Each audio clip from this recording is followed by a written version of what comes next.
I greet you. Welcome to another one here on Truth and Love the Church, where we share the truth in love. So we remember what Apostle Arome said, which is as follows.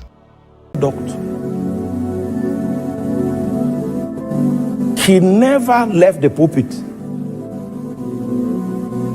to seek alignment with God, because for him the pulpit is the business.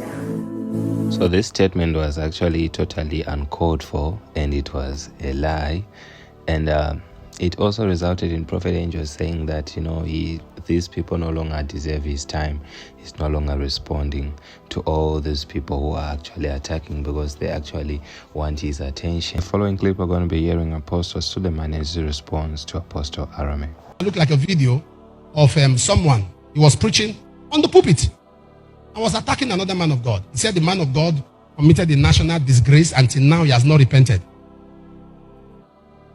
That the man of God didn't leave the pulpit. The man of God should have left the pulpit. Until now, he has not left the pulpit. And the person he's talking about left the pulpit for 5 weeks. It was his son that was preaching for him. He was attacking the guy. I was ashamed. So, brothers and sisters, honestly, it's really a shame when we have ministers of the caliber of Apostle Arome telling lies. I don't know, just for, I don't really understand, just for popularity and fame.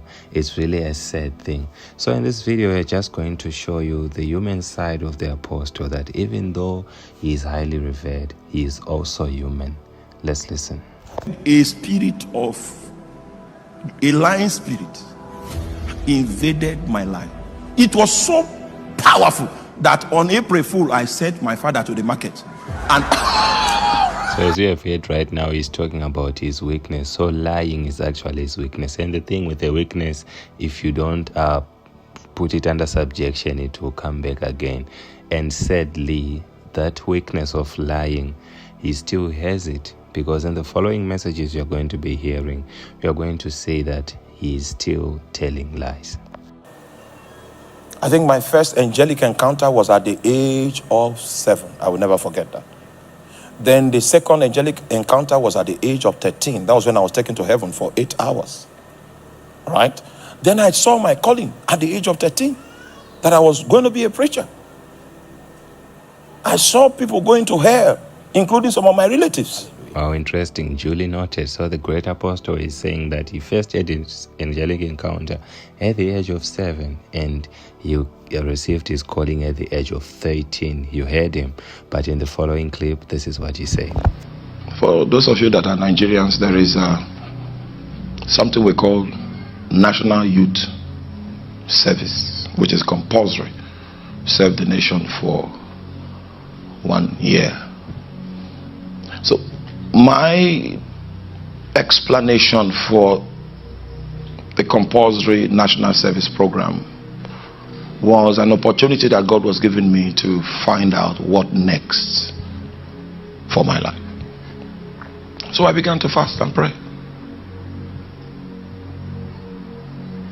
That year I fasted for 264 days, and God didn't speak to me on that matter. He spoke about other matters, but he didn't speak on that matter.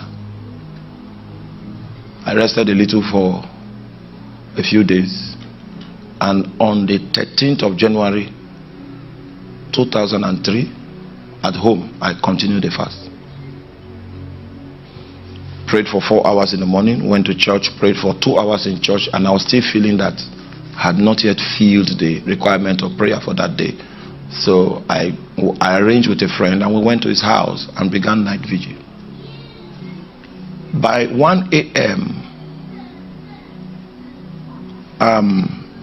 the electricity was out, and his house was in such a place where if the electricity goes out and the neighbors have electricity, he can go and change the phase in the garage so that there'll be electricity in the building. So he went to the garage to change the phase, and an angel of the Lord walked from the wall and began to read a scroll to me. That's the first angelic encounter I had.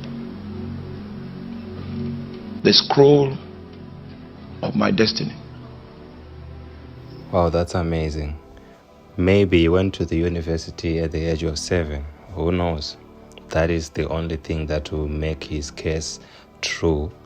So the purpose of sharing this video with you is to show you one thing, and it is the fact that no minister is perfect, which is the reason why we have a platform like this, where we say that regardless of whatever minister's flaws, we still love them. We understand that they are called by God, and at the same time, they are still human. They can get angry, they can make mistakes, but that does not disqualify them from being ministers. So as you have seen right now, Apostle Arome is a person who is revered by many, and people think that he is perfect, but he is also human. He can also tell lies. As you have heard in the first encounter, he said that he was at 7 years old where he saw an angel.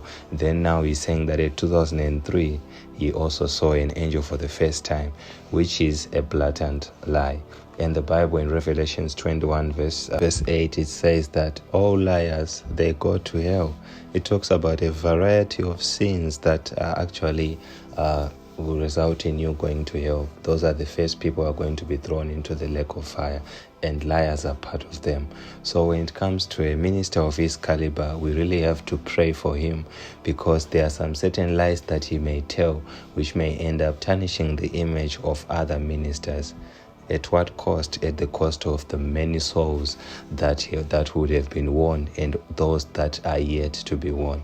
So we should really take a minute to pray for the Apostle Arome Osayi, so that the spirit of lying does not cause a lot of damage in his ministry.